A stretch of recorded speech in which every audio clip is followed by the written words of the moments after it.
Ladies and gentlemen, gather around. I would love to share with you a story. Once upon a time in 19th century Germany, there was the book.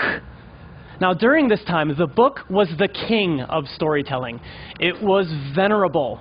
It was ubiquitous. But it was a little bit boring.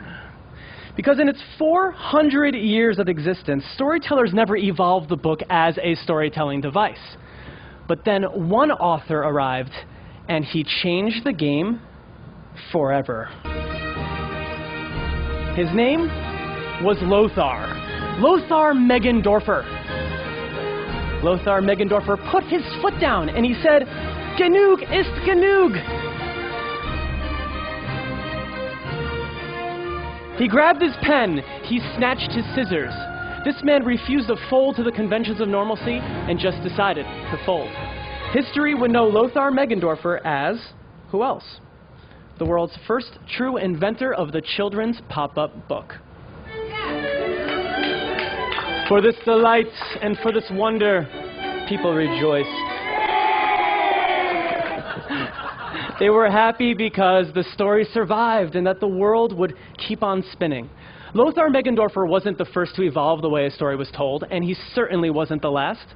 Whether storytellers realized it or not, they were channeling Meggendorfer's spirit when they moved opera to vaudeville, radio news to radio theater, film to film in motion, to film in sound, color, 3D, on VHS and on DVD. There seemed to be no cure for this Meggendorferitis.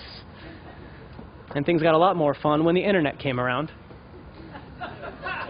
Because not only could people broadcast their stories throughout the world, but they can do so with what seemed to be an infinite amount of devices.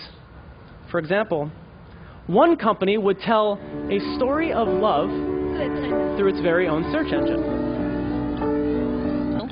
One Taiwanese production studio would interpret American politics in 3D.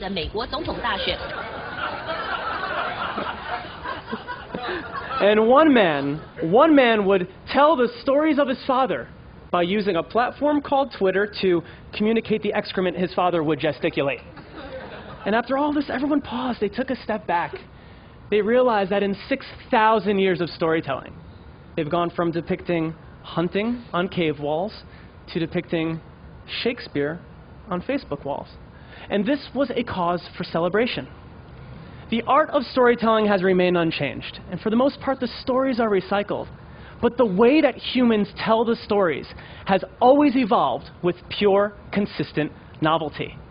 And they remembered a man, one amazing German, every time a new storytelling device popped up next. And for that, the audience, the lovely, beautiful audience, would live happily ever after.